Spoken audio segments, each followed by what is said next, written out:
అలాగే మేడం మీరు చిరంజీవి గారితో చేశారు, నాగార్జున గారు, వెంకటేష్ గారు ఇలాంటి పెద్ద పెద్ద నటులతో అద్భుతంగా నటించారు. వాళ్ళతో మీకు ఉన్న ఒక మంచి మధురమైన ఇన్సిడెంట్ ఏమైనా ఉందా చిరంజీవి గారితో? ఫస్ట్ చిరం ఎప్పుడు ఎక్కడ చూసారు మీరు చిరంజీవి గారిని? సినిమాల్లో బాగా చూసుంటారు. ఫస్ట్ నేను చూసింది 'గ్యాంగ్ లీడర్' టైమ్ అమ్మ. హ్మ్. సినిమాలో వావ్! చూసాను. హ్మ్. 'తల్లిదండ్రులు' నా ఫస్ట్ మూవీ హ్మ్. బాలకృష్ణ గారిది. ఓకే. విజయశాంతి పెద్ద పెద్ద ప్యాడింగ్ ఆర్టిస్ట్. హ్మ్. తాతినేని రామారావు గారు డైరెక్టర్. ఆ తర్వాత 2, 3 పిక్చర్లు చాలా చేశాను. రాజేంద్ర ప్రసాద్ గారితో ఇంకా 3, 4 పిక్చర్లు చేసిన తర్వాత 87లో తెలుగు ఇండస్ట్రీకి హ్మ్. ఎంటర్ అయ్యాను. హ్మ్. 81లో ఫిల్మ్ ఇండస్ట్రీకి వచ్చాను. హ్మ్. 87లో తెలుగు ఇండస్ట్రీకి వచ్చాను. హ్మ్. అది కూడా ఎందుకు ఎలాగ అయ్యిందంటే ఇందాక నేను చెప్పాను కదా! ఒక రఫ్ క్యారెక్టర్ చెయ్యాలని కోరిక అవును. ఉందని. అవును. అలాంటి రఫ్ క్యారెక్టర్ హీరోయిన్ మీనా, నేను, సురేష్ గారు. పాత ఆహా! సురేష్ గారు ముగ్గురు చేస్తున్నామన్నమాట ఒక సీరియల్. మనం కృష్ణవేణి గారు అని పాత ఆర్టిస్ట్ ఉండేవాళ్ళు హీరోయిన్. హ్మ్. ఆవిడ ఇంట్లో షూటింగ్ జరుగుతుంది. శివాజీ గారు, మనోరమ గారు హ్మ్. Important character. నేను అందులో ఒక క్యారెక్టర్ చేస్తున్నాను. ఇది సుజాత గారు చేయాల్సిన క్యారెక్టర్. నా మీద నమ్మకం పెట్టుకొని అంత పెద్ద క్యారెక్టర్ ఇచ్చారు. ఆ రోజు అప్పట్లో ఇప్పటిలాగే క్యారవన్ అవన్నీ లేదు. అవును. హ్మ్. లోపల సీరియల్ వస్తుంది 11:30 టు 12:15 వరకు 45 మినిట్స్ అది. అది శివాజీ గారు చూసి బయటకొచ్చి, "ఈ అమ్మాయే కదా!" అన్నారు. ఆ! అవునండి. వచ్చి మాట్లాడారు. హ్మ్. "బాగా చేసావమ్మా" హ్మ్. అన్నారు. చెప్తూ ఉండగా ఆ సీరియల్ కూడా పీఏపీ వాళ్ళు అక్కడ ఆఫీస్‌లో చూసినట్టున్నారు. ఓకే. ఆ!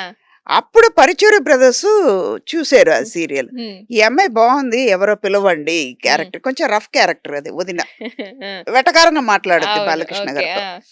"ఇది బానే ఉంది. అమ్మాయి ఎవరో కనుక్కోండి." హ్మ్. అంటే తమిళ్ మేనేజర్ అప్పుడు ఇండస్ట్రీ చెన్నైలోనే ఉంది కదా! అవును. వీళ్ళు వెళ్లి మాట్లాడుకున్నారు. తమిళ్ మేనేజరు, తెలుగు మేనేజర్ మాట్లాడి, ఇలా పలానా చోట షూటింగ్‌లో ఉన్నారని ఇంటికి ఫోన్ చేస్తే చెప్తే, అక్కడ వచ్చారు లొకేషన్‌కి. ఆహా! అలాగ ఓకే. వచ్చింది. అలాగ తెలుగు తల్లిదండ్రులు వచ్చింది. హ్మ్. సెకండ్ ఇది చూసి ఆ! తల్లిదండ్రుల్లో ఎవరు, ఏంటి ఈ అమ్మాయి ఇలా చేస్తుంది, బానే ఉంది కదా! పెర్ఫార్మన్స్ అంటే మనకి ముందు నుంచి కొంచెం ఎక్స్‌పీరియన్స్ ఒక 5% అప్పుడే అప్‌కమింగ్‌లో ఉన్నాను కదా! వచ్చారు. వీళ్ళు చూసి ఒక హెయిర్ డ్రెసర్ నాగరాజు అని హ్మ్. ఈ పిక్చర్‌లో చేశారాయన ఓకే. తల్లిదండ్రుల్లో. ఆహా! ఏదో మాట్లాడుతున్నప్పుడు ఆర్టిస్ట్ ఎవరైనా కొత్తగా ఉన్నవాళ్ళు వదిన క్యారెక్టర్‌కి చూడాలి అంటే, "సార్ మొన్న బాలకృష్ణ గారు వదినగా ఒక అమ్మాయి చేసిందండి. తమిళ్ ఆవిడ. మీరు చూడండి" అంటే వాళ్ళు చూసినట్టున్నారు. హ్మ్. అప్పట్లో ఏంటంటే ఇప్పటిలాగా చిప్‌లు లేదు. హ్మ్. పెన్ డ్రైవ్ కాదు. అప్పుడు ఆల్బమ్ ఉండేది. వావ్! పెద్ద పెద్ద ఆల్బమ్ ఒక 3, 4 ఉండేది. Oh my God! ఓకే. కంపెనీకి ఫోన్ చేసి వాళ్ళతో వెళ్ళి ఈ manager, production executive, co director ముగ్గురు ఎళ్లి చూసి, నా ఫోటోస్ చూసి ఇది బావుంది అని. హ్మ్. అప్పుడు నేను ఈ పిక్చర్ చేస్తున్నాను. ఎస్ఏ చంద్రశేఖర్ గారిది. ఓకే. మనం Tamil Nadu chief minister Joseph Vijay గారు వాళ్ళ ఫాదర్ డైరెక్షన్‌లో హ్మ్. చేస్తున్నాననమాట. ఆ పిక్చర్ చూసి ఆ షూట్‌లో వచ్చి వీళ్ళు మాట్లాడారు. హ్మ్. ఓకే. బానే ఉందని. నెక్స్ట్ డే మళ్ళీ మాట్లాడడానికొచ్చేటప్పుడు విడో క్యారెక్టర్ గెటప్‌లో ఉన్నా నేను. ఆ! అంటే హస్బెండ్ డెత్ సీన్ చేస్తున్నారు.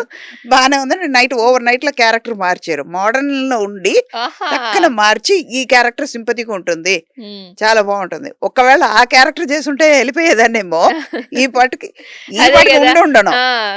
ఆ క్యారెక్టర్ మారడం వల్ల హ్మ్. ఇవాళ కూడా కూర్చొని ఇప్పుడు కూడా పిక్చర్స్ చేస్తున్నా. అమేజింగ్. హ్మ్. అది చూసి 'గ్యాంగ్ లీడర్' వచ్చింది. హ్మ్. ఓకే. చిరంజీవి గారు. అప్పుడు మీ ఫీలింగ్ ఏంటి? అప్పుడు చెప్పినప్పుడు అంటే చిరంజీవి ఒక గారు విజయశాంతి గారితో నేను వర్క్ చేశాను ఆల్రెడీ. ఆ! తెలుసు. హ్మ్. ఇక్కడ విజయ్ బాపినీడు గారు, చిరంజీవి గారు వీళ్ళందరూ ఉన్నారు అనంగానే ఆ! మనకి ఎలా ఉంటుంది? ఆ! చిరంజీవి గారు అప్పట్లో మస్తు హ్యాండ్సమ్‌గా గూడా ఉండేవాళ్ళు గదా! ఇప్పుడు కూడా హ్యాండ్సమే ఆ! కదమ్మా! అంతే. అంతే తగ్గలేదు అనుకుంటా. కదా! ఆ! అంతే. ఆ! అది ఫస్ట్ డే చూసి తమిళ్‌లో మాట్లాడారు. ఆ! అంటే చెన్నై నుంచి వచ్చేవాళ్ళు కాబట్టి ఆ! ఎలా ఉన్నారు? ఆ పిక్చర్ చూసాను. హ్మ్. మీరు మీరొకసారి చేస్తున్నారట తమిళ్‌లో కదా! జెప్పండి. అది మీరు తమిళియన్స్ గాబట్టి ఎలా అన్నారు? பார்த்தேன்பா உங்க படம் நல்லா இருந்தது. உங்க ஃபோட்டோஸ் எல்லாம் பார்த்தேன். Good luck. ఆ! நல்லா பண்ணுங்க ఓకే. అన్నారు. ఆ! బా ఓకే. ఆ! First day shoot. మీరనుకున్నారా ఆయనొచ్చి మాట్లాడతారు అని ఏమైనా అనుకున్నారా? అంటే కొన్ని చోట జరగదు. కొన్ని చోట జరుగుతుంది. ఆ! మేబీ మనం అంత భాగ్యం చేసి ఉండుంటాం. అంతేగా. ఆ! వచ్చారు, మాట్లాడారు, షూట్ అయ్యింది. ఉమ్, ఫస్ట్ డే ఏ సీన్ అంటే మురళీమోహన్ గారు సైకిల్లో వస్తారు, కూరగాయలు పట్టుకుని వస్తాం కదా, ఆ, ఆయన నిద్ర లేచి అవును. నిర్మలమ్మ గారు కొట్టే సీన్ ఆ, నాకేం అర్థం కాలేదు. వాళ్ళు అప్పుడు అంత తెలుగు అప్పుడప్పుడు నేర్చుకుంటున్నాను, ఆహా, కానీ అంత ఫ్లూయెంట్గా మాట్లాడడానికి రాదు. మురళీమోహన్ గారు, చిరంజీవి గారు కూర్చోబెట్టుకుని ఉమ్, నిర్మలమ్మ గారు మేమందరం ఒక చోట కూర్చుని నాకు తెలుగు మాట్లాడమని చెప్పేవాళ్ళు. ఆహా, ఫస్ట్ పిక్చర్ అప్పుడే నాకు కొంచెం ఇన్సిడెంట్ జరిగి నేను తెలుగు నేర్చుకోవడం మొదలైంది. ఆహా, ఆ, వీళ్ళ హెల్ప్ లేకపోతే, ఒక ఆర్టిస్ట్కి కోస్టాస్ హెల్ప్ చేయకపోతే ఉమ్, ఒక ఆర్టిస్ట్ రావడానికి చాలా కష్టం. రైట్, అవును. ఉమ్, క్యారెక్టర్ పండదు. ఉమ్, నేను ఈస్ట్, మీరు వెస్ట్ అని కూర్చుని ఉంటే పిక్చర్ అవుట్పుట్ చూసేటప్పుడు స్క్రీన్ మీద కనపడతాయి, ఉమ్, అది క్యారెక్టర్కి బ్యాడ్ అవుతుంది, ఉమ్, అది సినిమా, డిస్అడ్వాంటేజ్. అది రైట్. ఉమ్, అందరూ కలిసిమెలిసి ఉంటే క్యారెక్టర్ బాగుంటుంది. అంతే. అలాగే వెళ్ళింది. తర్వాత రౌడీ అల్లుడు, ఉమ్, ఆయనకి అక్క. ముందు పిక్చర్లో వదిన, వదిన, సెకండ్ పిక్చర్ అక్క. అక్క, ఉమ్, తర్వాత అత్త. ఆహా. ప్రమోషన్ అలాగే వెళ్ళింది. కానీ ఒకటి అమ్మలాగా అమ్మ చెయ్యలేదు. ఆ, ఆలి గారు నన్ను ఏడిపిస్తూ ఉండేవాళ్ళు. ఒక 10 ఏళ్లకు ముందు పుట్టుంటే ఆ, హీరోయిన్. హీరోయిన్ కాదు, అక్కినేని నాగేశ్వరరావు గారికి మా అమ్మగా చేసేవాళ్ళేమో. ఓకే. ఆ, అలా అలా. జరిగింది. ఉమ్.